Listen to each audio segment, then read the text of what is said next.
ወንድሜን ምስክርነት ስሰማ እጅግ በጣም ነው የገረመኝ። በኢየሱስ ድንቅ ስራ ዓለም አቀፍ ቤተክርስቲያን ውስጥ መንፈሳዊ አባቴ እንደ እግዚአብሔር መንፈስ ምሪት አኖይንቲንግ ኦይሎችን ለሰዎች ያድላል በየጊዜው። ይህ ሰው ወደ ኢየሱስ ድንቅ ስራ ዓለም አቀፍ ቤተክርስቲያን መጥቶ ነበር። ተገልግሎ ሲወጣ ግን ይህ አኖይንቲንግ ኦይል እንደ ድል ደርሶት ነበርና ወጣው አለኝ። ይሄን አኖይንቲንግ ኦይል ይዤ ሀገራትን አቋርጬ ወዴት ሄድኩኝ? ወደ አፋር ሄድኩኝ አለኝ። አፋር ከደረስኩ በኋላ ግን የኔ የቅርብ ወንድሜ የቅርብ ጓደኛዬ ለ20 ዓመት አካባቢ ምን እንደሆነ በማይታወቅ ከሐኪሞች በተሰወረ የተቻለውን ያህል ቢታይ ምንም መፍትሄ ሊገኝለት ባልቻለ እምብርቱን ይዞ በሚያመው ኬዝ እንደሚሰቃይ አቃለው ይሰቃያል። የሚገርመው ነገር ግን ሐዋርያው የሰጠኝን ያንን አኖይንቲንግ ኦይል ወስጄ እንደዚህ ያልኩት ዛሬ ትፈወሳለህ፣ እግዚአብሔር ተአምራት ያደርግልሃል ብዬ በአፉ ቀባውት ነው ያልከኛ። በአፉ አጠጣውት ያንን አኖይንቲንግ ኦይል አለኝ ዳዴ። ከዛ ምን አለኝ? ልክ ዘይቱን እንዳጠጣውት ህይወት ያለው እባብ አይኔ እያየ በአፉ ወጣል።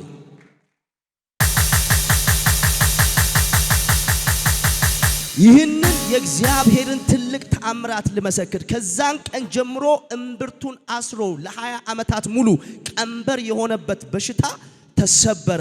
ሂድና መስክርልኝ ብሎኝ ከአፋር ድረስ ይህን ምስክርነት በቅዱሳን ጉባኤ ፊት ልመሰክር መጥቻለሁ። እግዚአብሔር በአኖይንቲንግ ኦይል ብቻ ተአምራቱን በቤቴ አርጓል ይላል። እባካችሁ ለጌታ ክብር ጭብጨባችሁን አሳሉ።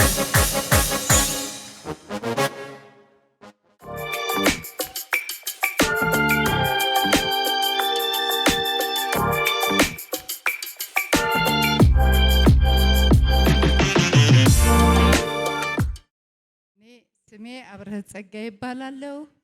ኑሬ በሁለት ቦታ ነው፣ ኖርዌይ እና ኢትዮጵያ ነው።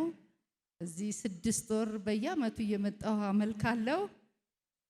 እግዚአብሔር እኔ ስንቱን ልንገራችሁ እኔ አላቅም፣ ግን ያው ከዚህ በፊትም መስክሬያለሁ። ቢሆንም ደግሞ እድሉ ስለተሰጠኝ ዛሬ በጣም ደስ ብሎኛል። ምክንያቱም መሄጃዬ ስለደረሰ ማለት ነው እና እግዚአብሔር ታላቅ ነገር አድርጎልኛል። ክብር ለኢየሱስ ይሁን። ለጌታ ክብር ይጨበጨባል። ማሚ ከዚህ በፊት መስክራለች። ነገር ግን በጣም የገረመኝ ነገር ምንድነው? በኖርዌይ ሀገር ነው ነዋሪነቷ፣ በኢትዮጵያም ትኖራለች። የተመላለሰች ነው የምትኖረው። ነገር ግን ኢትዮጵያ አይደለም ኖርዌይ በምትኖርበት ምድር ላይ አንድ አዋጅ ታውጆባት ወደ ሕክምና የተሻለ ሕክምና ሊገኝበት በሚችሉ ሆስፒታሎች ሄዳ ነበር። የታወጀባት አዋጅ ምንድነው? የጡት ካንሰር እንዳለባት ነግረዋት ነበር ሐኪሞች አይደል? ኢየሱስ ጌታ ነው። ነግረዋት ነበር። በሰዓቱ ወደ ኢትዮጵያ አልመጣችም። ነገር ግን በኢየሱስ ድንቅ ስራ ዓለም አቀፍ ቤተክርስቲያን ውስጥ በተለያየ ዓለም ሀገራት ለተበተኑ ሰዎች ወደ ጉባኤ መምጣት ለማይችሉ ሐዋርያው በስልክ ይጸልያል። ቀጥታ ስልክ ታነሳና ወደ ኢየሱስ ድንቅ ስራ ዓለም አቀፍ ቤተክርስቲያን ስልክ አገልግሎት ላይ ደውላ አባን ታገኘዋለች። ቀጥታ ፈጽሞ ሐኪሞች ያወጁብሽ የጡት ካንሰር አዋጅ ተገልብጧል ብሎ ጸለየላት። የሚገርመው ነገር እዛው የጡት ካንሰር አለብሽ፣ ኦፕራሲዮን ተደርገሽ ጡትሽ መውጣት አለበት የተባለው ሆስፒታል ሄዳ ድጋሚ ከጸሎት በኋላ ስትመረመር ሙሉ ለሙሉ የጡት ካንሰር አለ ያሉ ሐኪሞች ከጸሎት በኋላ የጡት ካንሰር የለም። ለጌታ ክብር ይጨበጨባል። ልናገር ያው ሲጨንቀን እንደውላለን አይደል? እሱ እኔ እንደውም እሳሳለታለሁ። አንዳንድ ከባድ ነገር ለሱ ደውዬ ብዙ ላለማስቸገር እሞክራለሁ። ግን ሲበዛ የእውነት የሆነ ከባድ ነገር ሲመጣ ግን ግድ ነው። አባታችንን እግዚአብሔር ስለሰጠን የተመሰገነ ይሁን። ኢየሱስ ጌታ ነው። ነገርኩት። እንደዚህ ያሉኝ አልኩት። እንዴ ማምዬ አንቺ ላይማ ካንሰር አይሰራም ነው ያለኝ። በቃ አንቺ ላይ አይሰራ እንዴ ብሎ ነው ያለኝና እንዳለው ሲሄድ ሴትዮዋ አይታይ ምን ብላኝ ምንም በቃ መቆረጥ ምናምን አያስፈልግም ብላ በቀላሉ ያ ካንሰር ተሰረዘ።